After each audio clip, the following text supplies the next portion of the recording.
Rhodes was on Raw tonight, obviously talking about WrestleMania, Roman Reigns and The Rock. And this storyline just keeps on going. I love that Cody Rhodes referenced what The Rock had to say about the Cody crybabies on the Pat McAfee show. He did put Pat McAfee in a very tough spot, but nonetheless, we still don't know what he's meant to do with the Nuggets. There was a great line from Cody saying, "Rock, you hit me. Now I'm going to hit you back." Then Seth Rollins would come out. Seth would come to the ring and say, "Hey, what's your plan?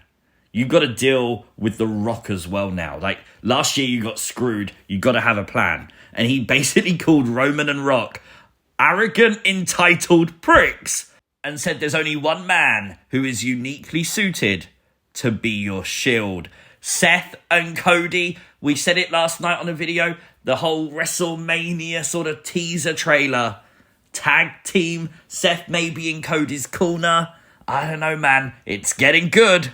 Worth noting as well that Cody Rhodes thanked the fans. He said the hashtag "We Want Cody" was the reason he's where he is today. They're really making it that it was the fans that did this. And with the line that The Rock is the original People's Champion, 100% they are making Cody Rhodes the new People's Champion.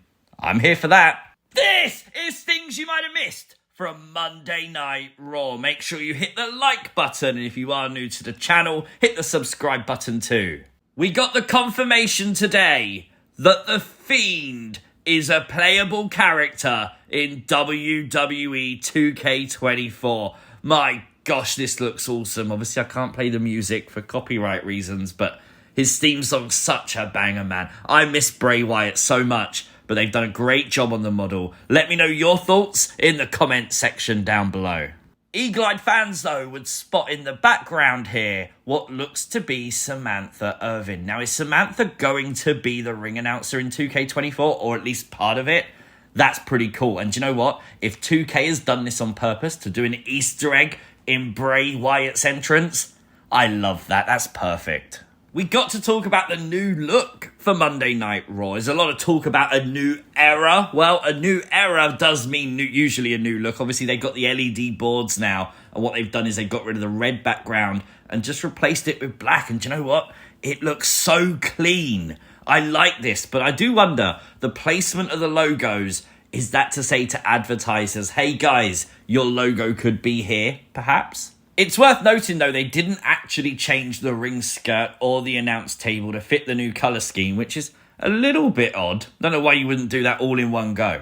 Tonight was the first step in the Liv Morgan Revenge Tour, and she was successful. Liv Morgan defeated Zoe Stark. Liv is going to the Elimination Chamber.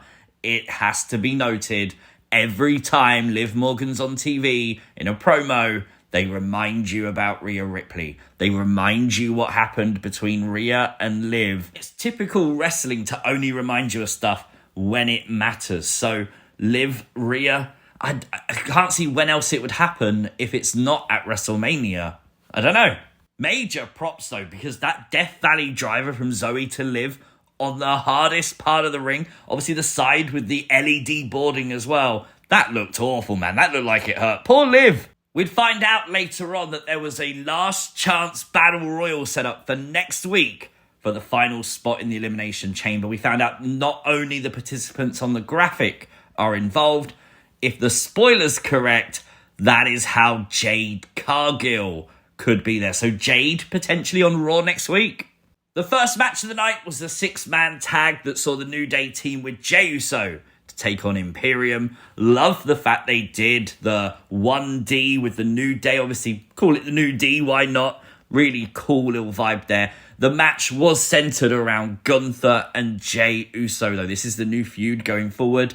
Jey Uso would pick up the win over Giovanni Vinci, of course getting the win for his team, protecting Gunther. And we find out that next week it will be the Intercontinental title match between Gunther and Jey. So predict that Gunther's going to win.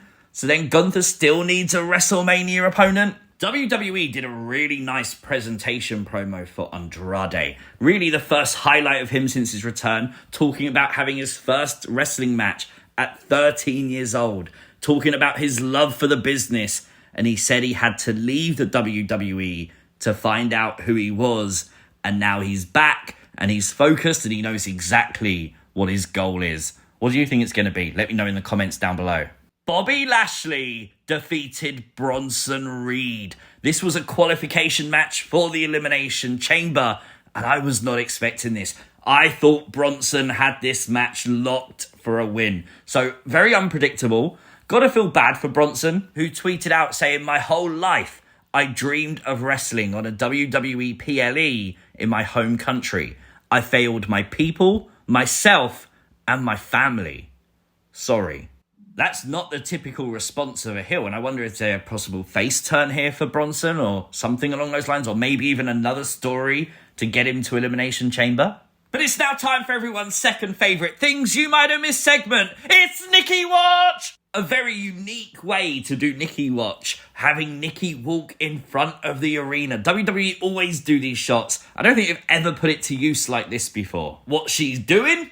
I've got absolutely no idea still. We found out next week is Cody Rhodes versus Drew McIntyre. This is going to be a good match, but Drew McIntyre warned Cody Rhodes to get himself out of the match or he might not make WrestleMania like CM Punk.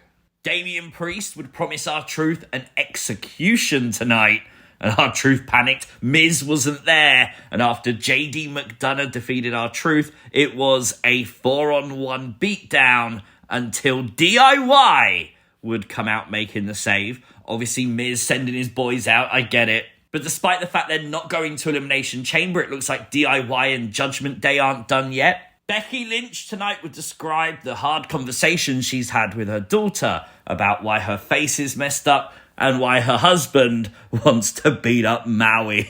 Brilliant. Nonetheless, though, this would bring out Nia Jax, obviously, as they all fight for the women's world title. Nia said that she will win the title at Elimination Chamber, and it will be Becky Nia in a match at WrestleMania. This would bring out Rhea Ripley, who was looking for revenge on Nia Jax, and of course, this meant an all-out brawl where Becky's lemonade went everywhere. Oh, no. But they did unite in their hatred of Nia Jax. And I really like this because I do think Becky's winning the chamber, okay? And you're giving a really good reason why Rhea may not be champion. And there's a storyline with Nia that if they do Nia Becky also makes sense. I like it. LA Knight defeated Ivar tonight. He's now qualified for the Elimination Chamber match as it's starting to take shape. Obviously, the last two qualification matches take place this coming Friday. There was a really good build to the main event tonight. We had Sami Zayn once again sitting in the stands, talking and just telling the world that he is a contender and that he will be champ. But it was Shinsuke Nakamura on the Tron who would say, the real you, trying to get this side of Sami Zayn to come back out, saying that he's going to swindle people to stay in the spotlight.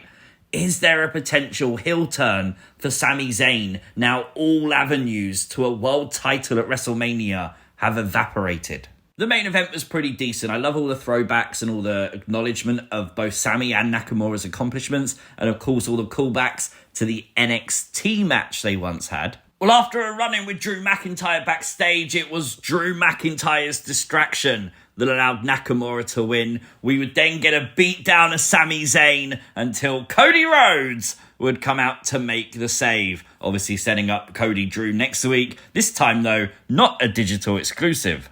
Very fun Raw. I enjoyed it. Very solid 7.5 out of 10. Very hyped for next week. Next week looks stacked. Let me know your thoughts in the comments down below. If you are new to the channel, hit the subscribe button. Turn on notifications. Never miss another upload. Like the video. Share the video. And I'll catch you next time. Peace!